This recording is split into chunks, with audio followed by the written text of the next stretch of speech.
thank you, Hassan, for inviting me to your land. Could you just introduce yourself and tell us a bit more about you, your tribe, and the land we're on right now? Yeah, I glad to do this for you, and I welcome you to be in our land. My name is Abu Kaf Hassan.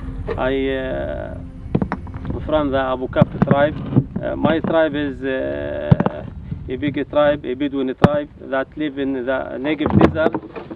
We live here for ages, and we live here from our grandfathers and our grandfathers. We live here, and this is our land. And my tribe is a big tribe, about 5,000 people. All the tribe now is not here. Now here only my cousin that he live here because the Israeli authorities don't permit us to build a building here in the land, because this our tribe go another land near Beersheba, and we belong to our Abraham father. We are from the Ishmael, the son of the Abraham. We are live here, and we live like the ancient way of life. We live like the way of life of our Abraham, our father Abraham, because we do the same thing. We do the same thing for the guests. We are like do the hospitality of the Abraham, because we learn from him when he give the food to the angels when they come to her tent in the past, and we are continue of this way of life.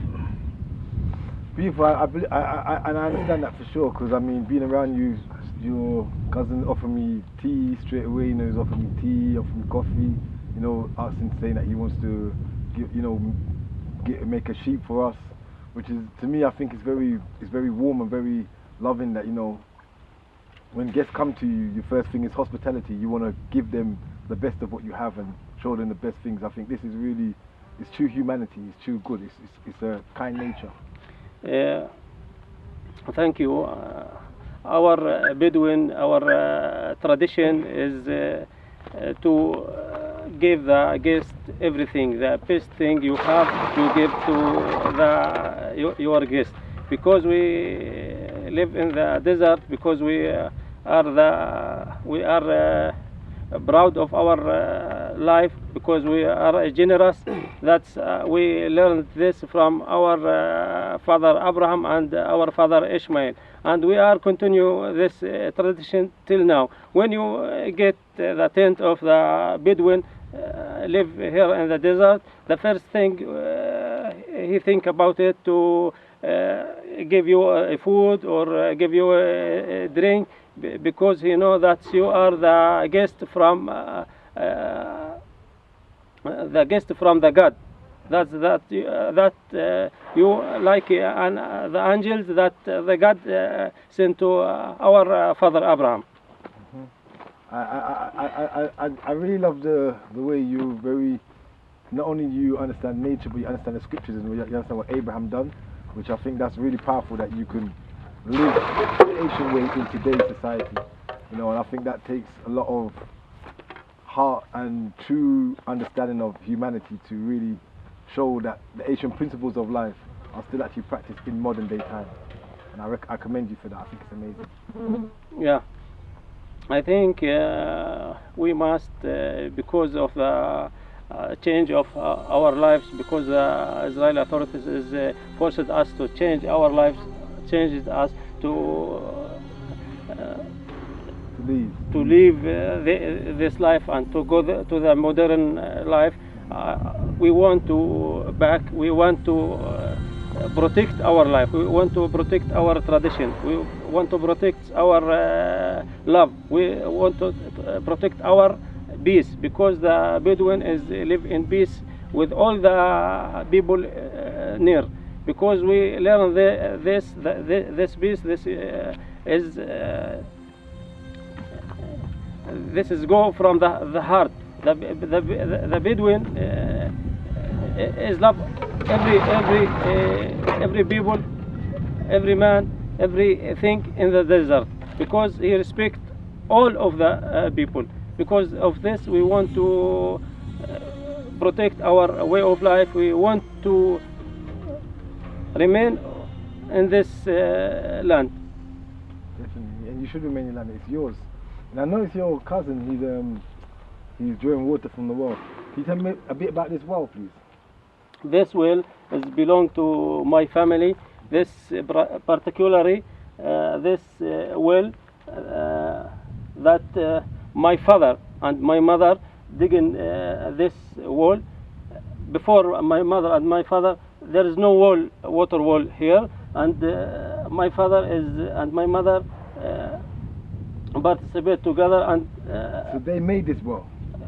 Yeah, and they made the well, because their life is here all the time, and they want the water from the well. The well looks pretty deep. It looks pretty. Yeah, it's kind of deep. How did they?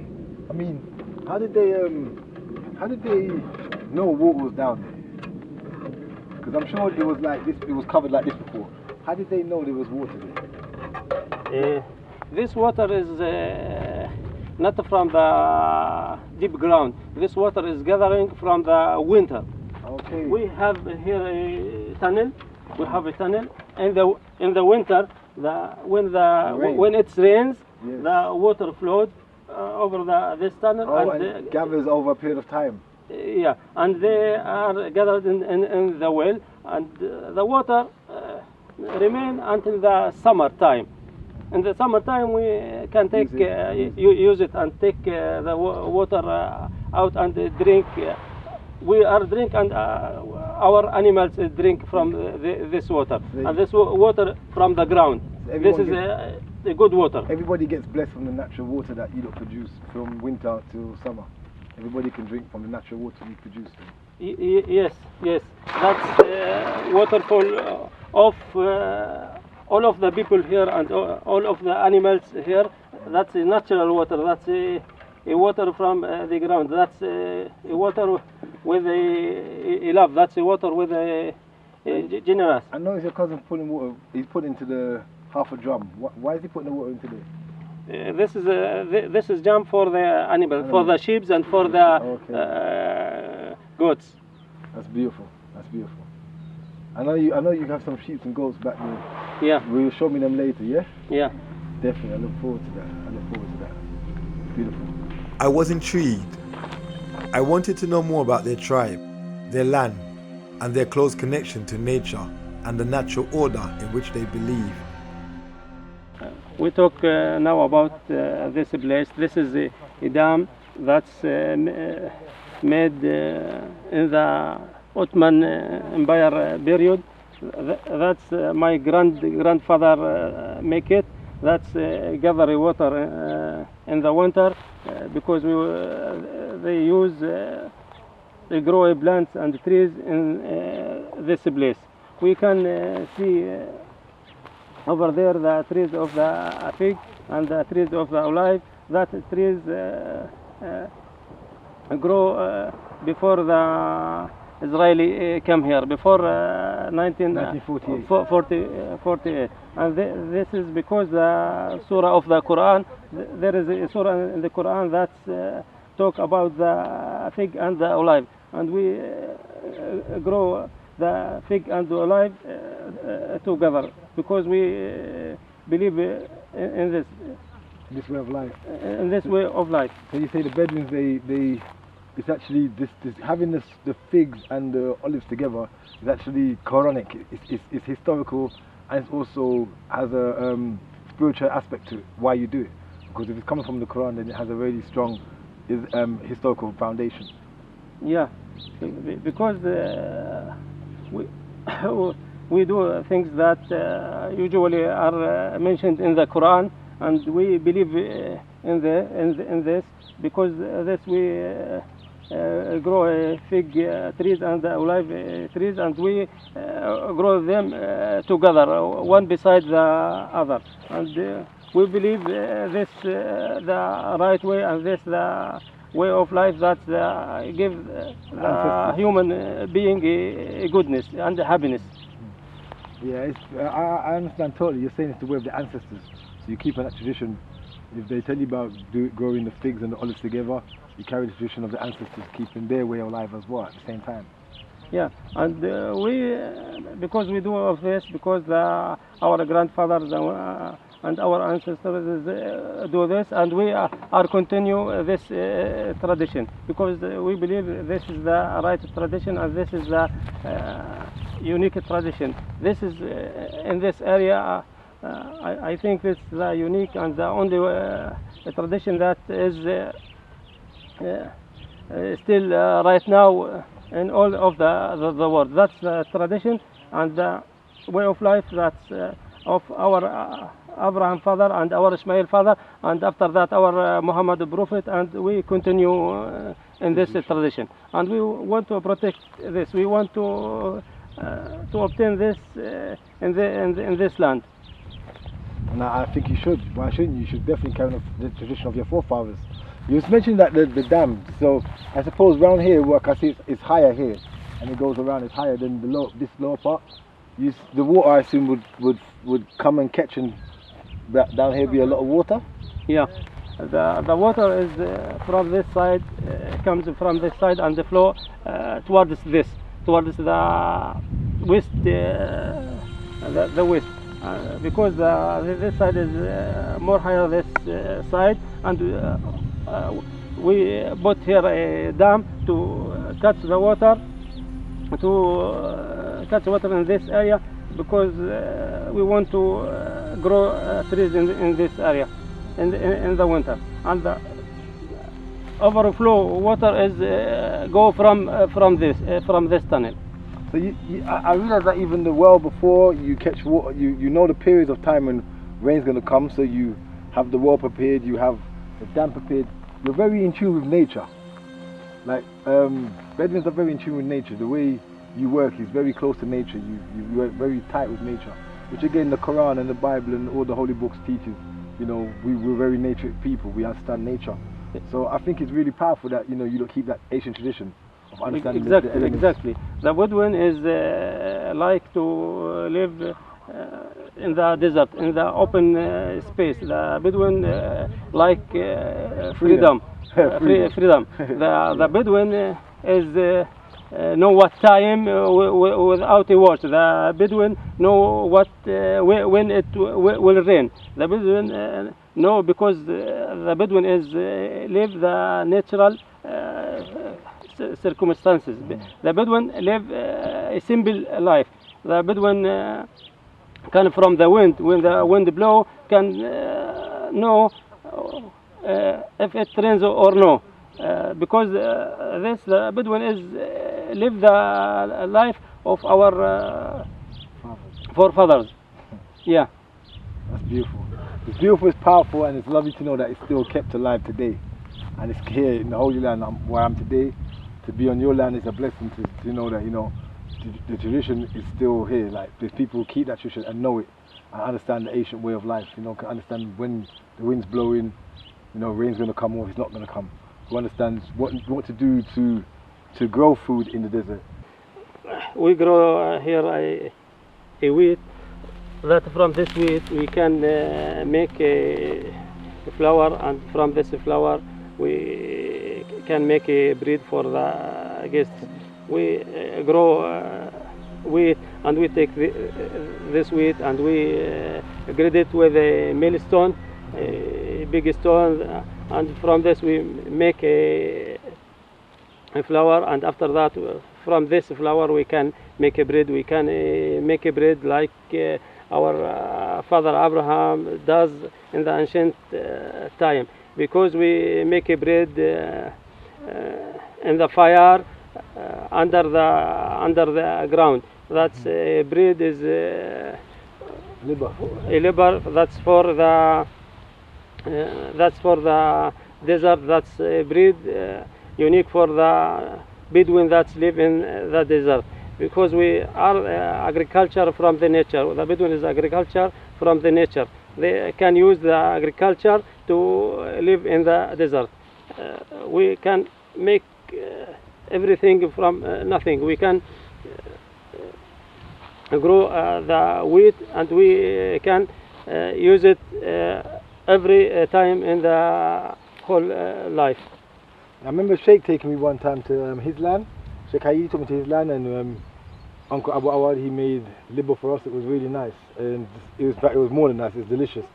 So it's just like I was saying to you a while ago. It's just amazing that you can work with the very essence of nature, of the beauty that the Most High has given us, and you can make, and not only make, but you show the beauty of how you can use the very essence of everything that's there before you to bring forth and manifest true pleasantness for nourishing, not just for nourishing the human body, but also for psychological development. Because Sheikh also talked to me about even natural herbs that you have as well as Bedouins. There's natural herbs. So I just think it's really amazing that you stick to your ancient culture, in the modern day time, that you preserve the ancient way of life.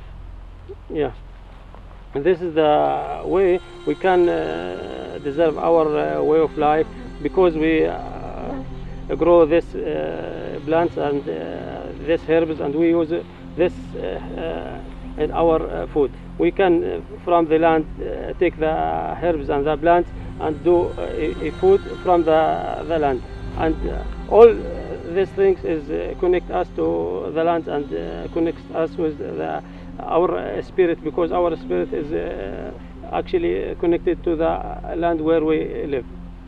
Indeed it is, indeed it is. Because man, in fact, we know in the beginning of creation, Allah created man from the earth, so we are connected to the very earth itself. So when one can really understand, and unite themselves back with creation and work with the elements and with what nature has to offer, it really shows the connection that we have to the creation of the Creator, which is a beautiful thing. I will show you the best food for camels. This is called in the Bedouin language khashir. That's the khashir in the Arabic language, the Bedouin language. That's called khashir. That's the best food for the camels. And there are a lot of these plants in the desert, because there's many camels in the desert, and the Bedouin use it for the food of the camel. And this is a holy planet for the Bedouin, because that give their camels a food, and a good food. Nutrition food. What's the nutrition for the camels? It's kind of prickly, isn't it? Yeah. It's prickly. Yeah. Yeah. The camel can eat it like a sandwich. That's the camel have a hard lips. That's the sticks can't do nothing with his lips. Yeah. That's amazing. It's amazing. It's amazing how Bedouins know what is for what, and it's just, for me, it's just mind blowing. The way that you're so connected to nature, and I think it's amazing. This is the planet called in the Bedouin language Ado. Hello? Ado. This is Ado. This is a planet that when it's dry like this, we can use it to easily lit a fire, and we make a food on the fire, because this is a planet that we call that friend of the Bedouin, because they grow everywhere in the desert, and the Bedouin easily can lit a fire from this plant, from the dry roots of the plants. So it's called leaves. aloe. Aloe. Yeah. You never failed to educate me, because you always showing me something new. It's always something new you're showing me, about the way you Bedouins are connected to the land, and I'm just really Yeah, I'm taking it all in, absorbing all this information in because I think it's amazing, it really is, and you know, I'm looking forward to learning more from you as we go along. Yeah. So you got sheep here? There is sheep here in the old house, the stone house. That's the stone house made from the stones that we bring from the water well when they dig the ground. When we dig the rocks, when we dig the rocks, we take stones, and from these stones we made this house. My parents made this from the stones, from the ground, and from the mud that from the ground. How old is this house, if I may ask? About 100?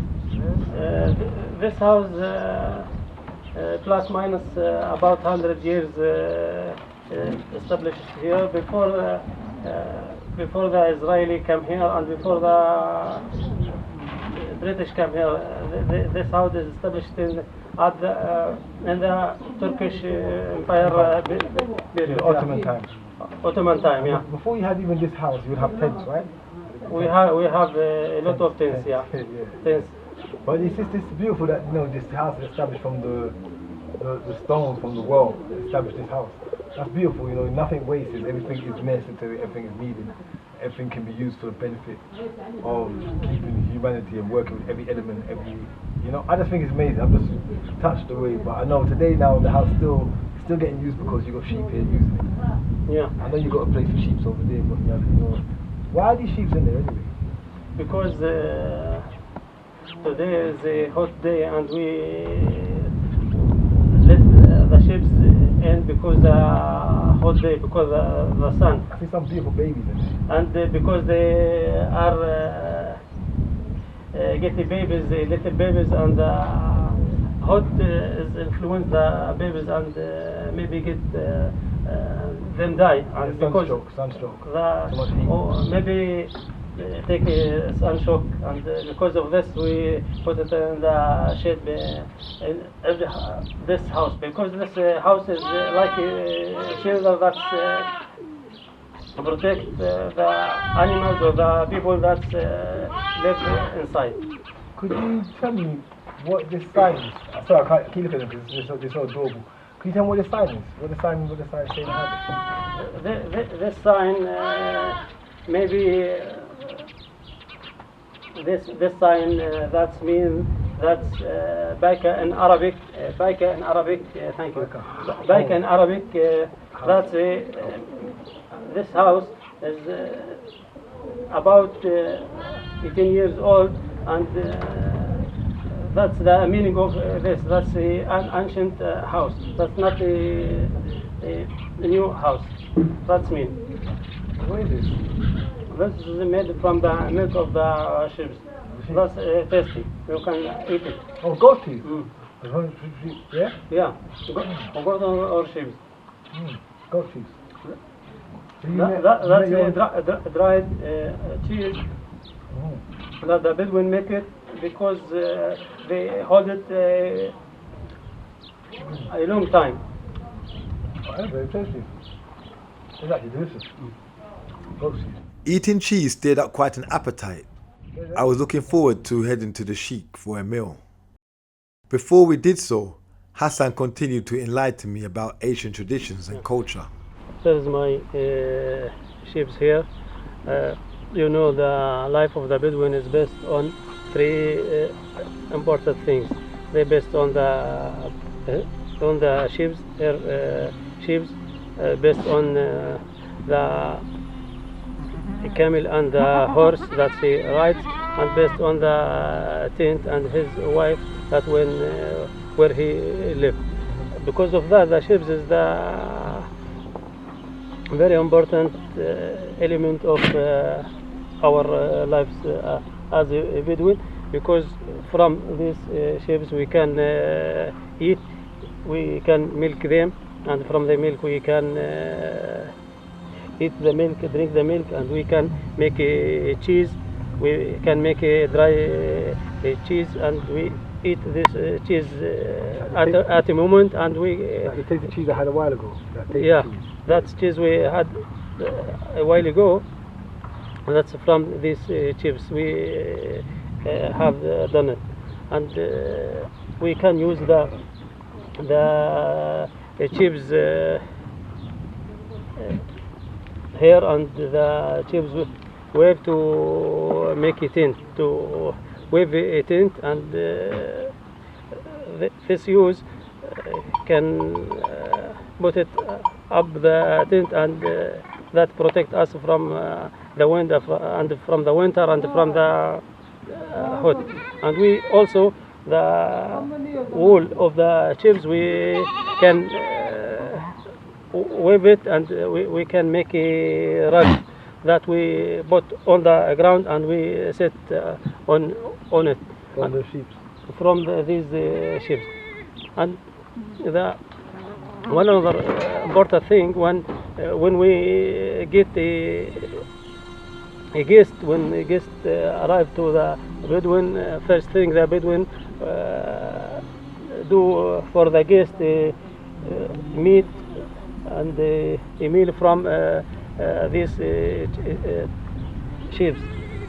Because of that, the sheep is and the goats is a part of the Bedouin life. You can't separate the sheep and the goats from the Bedouin, because this is the Bedouin life is based on the sheep and the goats. I mean, it's so much things you can do, like you said, with the sheep and goats. I mean, in regards to food, you know, getting milk, cheese. You know, you mentioned, of course, you know, you can get covering. You know, it's so much things. But at the same time, I know, you know, and you stated earlier, reiterated about the scriptures. You talk about the Quran, and I know in the Torah as well, it states, you know, Abraham and the prophets, they used to get when the visitors come to them, they get the animals, and they would get a sheep or goat cooked to feed their guests. You know, so this is it's like your cousin when he came. He offered us. He said, you know, he wants a goat so we can eat. You know, it's only because we didn't have enough time to. So I mean, it's beautiful that, you know, you hold to that tradition, and like I said before, you know how to work with everything that the Most High created for the benefit of the universal aspect of life. You know how to keep the universal aspect of things, like everything around that encompass everything in creation, from the little plants into the insects. You understand what they're all used for and how they're beneficial for the circulation of life. That's the important thing. You know, people just do. Some people in society, they do things but don't understand why they're doing it. And the fact that you can explain why you do it, to me, that's really powerful. It's really, it just lets me know that, you know, all humanity is not lost. They just still hold on to the Asian customs. You're still also keeping, you know, humanity alive, in the sense of the way you're connected with the very essence of everything that's connected. You know, the all within all, as Diana would say, all within the all, it's all connected. So yeah, I think it's very important. I can also say that the ships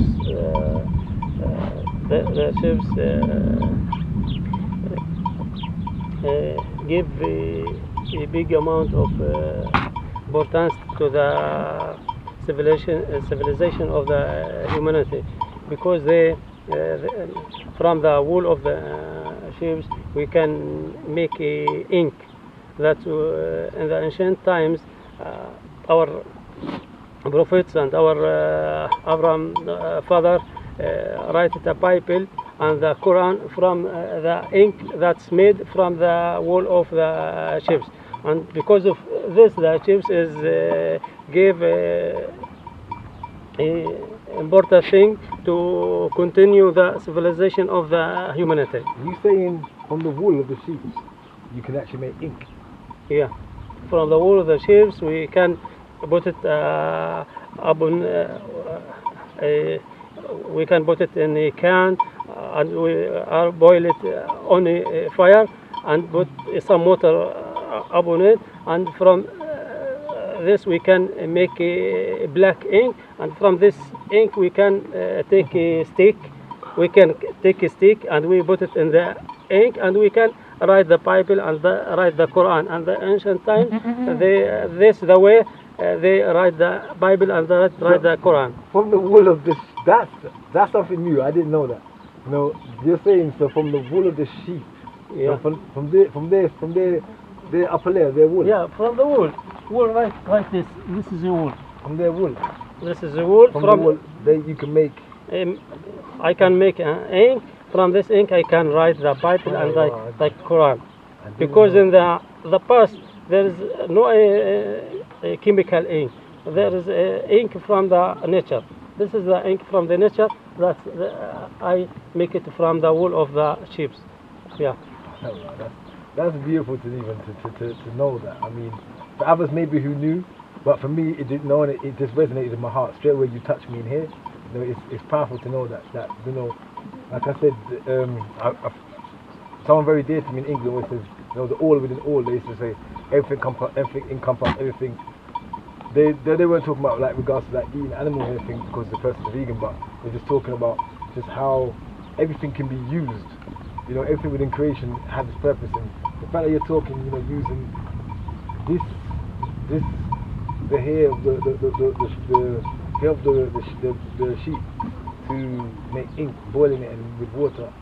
That's powerful. Like that's very powerful. It's just that's reality. That's the real thing. That's the wool that's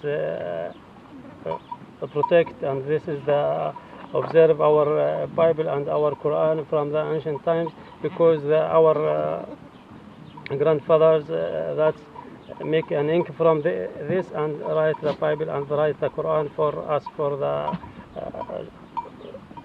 and for the coming generations, because in the past there is no chemical ink, because we use this to make an ink. And this is because of this we the Bedouin holy the sheep, and in Arabic we said this is halal. The tomato is good. It's good. Is there anything you want to say to the people? You know, as we come to an end, is there anything you want to say to people from yourself, from Hassan? Do you want the world to, you know, anyone watching this documentary, what do you want them to know? Because so far for me, it's been really eye-opening, and it's just, like I said, you've encompassed the way man. I mean, in the beginning, we know Adam was told that he had dominion over things. He was told to connect with the heavens and the earth, and the way yourself, the knowledge you have, shows the connection between the heavens and the earth, and the knowledge that the Most High said, you know, we must use the very substance that the Most High created for our for understanding a better life. What do you want people to really? Well, what do you want people to get from this? I mean, for me, I know what I've taken away from this. But what do you want people to get from, you know, the message you want to send to mankind? Yeah, I can in the end can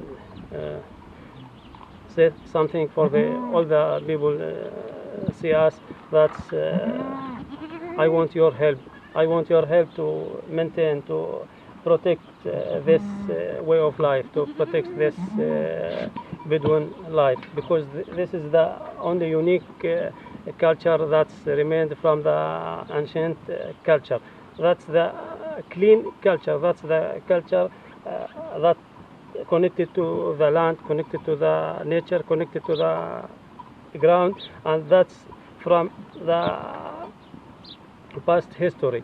I want, and big people in the world that help us, that come and see this culture, and we are the Bedouin are generous. We are the Bedouin are known as a good welcome for the guests, a good hospitality. We have a good hospitality, and I send a message to all the people in the world that this is rest of the Abraham Avinu culture. We want to protect it. We want to obtain it, and we want it to continue. Don't want it to end. I don't want it to finish. This culture, I don't want it to finish. I want to continue it. I want to take it for the coming generation. I want to preserve it, observe it, and that's. I think it's a good thing for all the world and the people in the world. So you technically want mankind, everyone who's watching this, to understand, and especially those of Abrahamic faith, whether you're Jewish, Israelite, Christian, Muslim, to understand the historical aspect of the Bedouins, who the Bedouins are, and the parts of this land that you want to preserve the Bedouin way of life in this land. You want it to be preserved. Yeah. I think the Bedouin and the Jewish and the Christian is the same religion, the same thing in the meaning of Abraham Avinu is the father of all of us. Because of this, we want to observe and we want to obtain this culture and to bring into the coming generation, the Jewish generation. And I want to all the world and the people in the world to help us to protect this culture. The protection and maintenance of this ancient way of life is definitely something to be preserved. Their warmth, love and hospitality speaks for itself. Together we ate as one, sharing the moment, satisfying both our bodies and souls. I was looking forward to Hassan playing for me a traditional Bedouin instrument.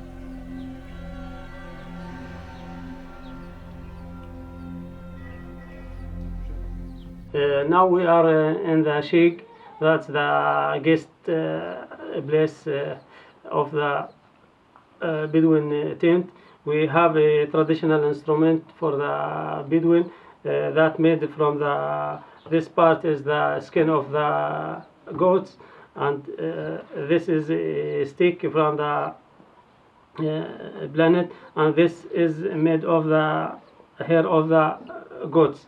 And all of this is made from the natural materials. And for the end, I will play for you a little on this instrument, like to you hear it.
Shukran. Assalamu alaikum. Thank you. I learned so much. It was inspirational as well as an educational experience. Bedouin culture is undoubtedly a soulful one, connecting man with creation, the natural beauty of life.